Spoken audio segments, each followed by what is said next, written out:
வணக்கம் நண்பர்களே, kiss creative கிரியேஷனுக்கு உங்களை அன்போடு வரவேற்கிறேன். இன்றைக்கி நம்ம பார்க்க போகிறது இட்லி, தோசை, பூரி, சப்பாத்தி எல்லாத்துக்கும் சூப்பரான ஒரு சைட் டிஷ் ரெசிபி தான் பண்ண போகிறோம்.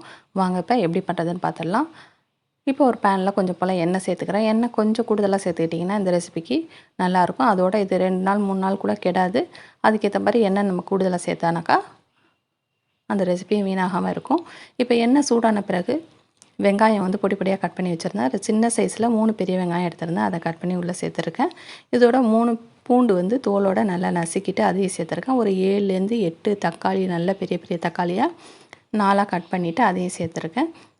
அதுக்கு முன்னாடி நம்ம சேனல் நீங்கள் இது வரைக்கும் சப்ஸ்கிரைப் பண்ணலாம், கீழே இருக்கிற ரெட்டில் சப்ஸ்கிரைப் பட்டன் நமக்கு சப்ஸ்கிரைப் பண்ணுங்கள். கூடவே பக்கத்தில் ஒரு பெல் சிம்பிள் வரும், அதையும் ப்ரெஸ் பண்ணுங்கள். அதில் ஆளுங்கிற ஆப்ஷன் செலக்ட் பண்ணுங்கள். அப்போ தான் நம்ம சேனலில் எந்த வீடியோ போட்டாலும் உங்கள் மொபைலுக்கு நோட்டிஃபிகேஷன் உடனே வரும். இப்போ தக்காளியோட கொஞ்சம் போல் உப்பு சேர்த்துடலாம். அதாவது அந்த டிஷ்ஷுக்கு தேவையான அளவுக்கே உப்பு நீங்கள் சேர்த்துடலாம். அப்போ தக்காளி சீக்கிரமாகவே நல்லா வதங்கி வந்துடும். இப்போ முன்னாடி இருக்குது. இப்போ பார்த்திங்கன்னா தக்காளி நல்லா வதங்கிடுச்சு. இதோட மஞ்சத்தூள் கொஞ்சமும் மிளகாத்தூள் கொஞ்சம் சேர்த்துறேன். மிளகாத்தூள் பார்த்திங்கன்னா காஷ்மீரி சில்லி வந்து கொஞ்சமாக சேர்த்துக்கிறேன். பட் அது வந்து கலருக்காக தான். பட் குழம்புக்கு காரத்துக்காக பார்த்திங்கனாக்கா வீட்டில் அரைச்ச குழம்பு மிளகாய்த்தூள், சாதாரணமாக வெறும் மிளகாய்த்தூள் தான், அதையும் நான் சேர்த்துக்கிறேன். உங்களுடைய காரத்துக்கு ஏற்ற போல் நீங்கள் வந்து அளவுகளை கூட்டியோ குறைச்சியோ சேர்த்துடலாம். இப்போ இதை நல்லா வந்து வதக்கிடுங்க. இந்த ஸ்டேஜில் கொஞ்சமாக தண்ணி சேர்த்து கூட நீங்கள் கொதிக்க விடலாம். பட் வந்து தக்காளியே கொஞ்சம் தண்ணி விடும். தேவைப்பட்டால் நீங்கள் கொஞ்சம் தண்ணி சேர்த்து கூட இதில் கொதிக்க விட்டுக்கலாம். இப்போ இதோட நல்லா சுருள நல்லா வதங்கி வரணும். பார்த்திங்கன்னா எண்ணெயெல்லாம் நல்லா பிரிஞ்சு வரக்கூடிய அளவுக்கு.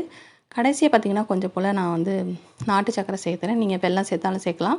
இது வந்து ஆப்ஷன் தான், நீங்கள் தேவையில்லை அப்படின்னு சொன்னாலும் விட்டுடலாம்.